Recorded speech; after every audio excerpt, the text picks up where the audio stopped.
তবে পাঁঠার মাংস রান্না করে খেলে খেতে কিন্তু অসম্ভব সুন্দর লাগে। আর আমি মানসী কিচেনে সবাইকে স্বাগত। তো আজকে জামাই ষষ্ঠী শনিবার। তো দেখুন এখানে আমার বাপের বাড়ি থেকে পাঁঠার মাংস পাঠিয়েছি।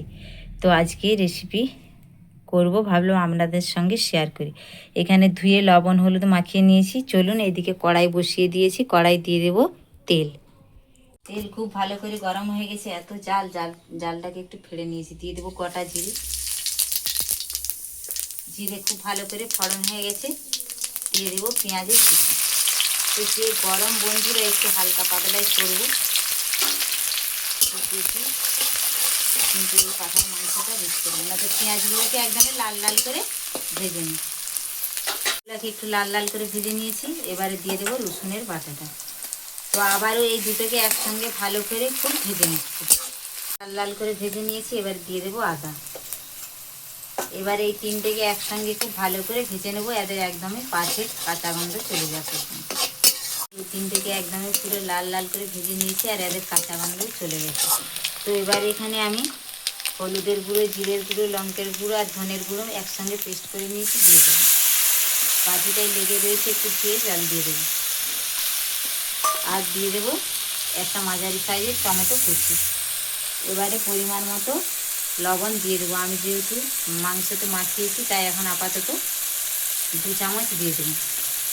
এবারে ভালো করে মশলাটাকে কষিয়ে নেব তেল ছেড়ে আসা পর্যন্ত। মশলা থেকে একদমই পুরো তেল ছেড়ে গেছে। এবারে মাংসটা দিয়ে দেবো নুন হলুদ মাখানো। এবারে আলুগুলো দিয়ে দেবো।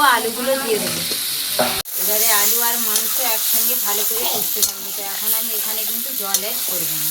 আমি মাংস আলু তোলার পরে এখানে কিন্তু একটু জল ব্যবহার করিনি। দেখুন মাংস থেকে কত জল বেরিয়েছে। যে জল বেরিয়েছে এতেই কিন্তু আমি কষে নেব।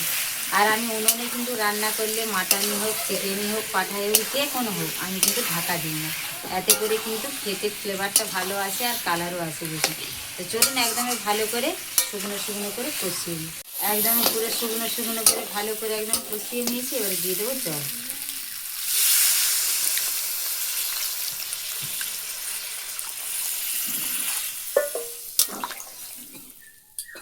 আর একটু দিয়ে দেবো, কারণ এত বড় বড় আলু সেদ্ধ হবে, মরবে।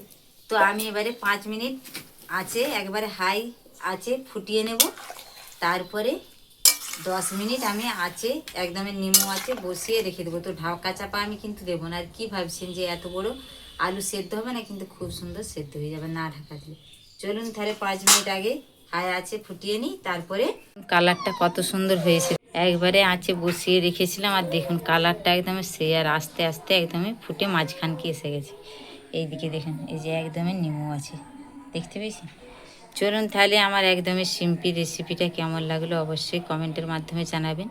তো অনেক সময় কিন্তু গরম মশলারে অনেক কিছু দিয়ে থাকি, আজকে আর সেরকম কিছুই দেবো না। সবাই বললে একটু সিম্পলি বানাও, অনেক গরম পড়েছে তো।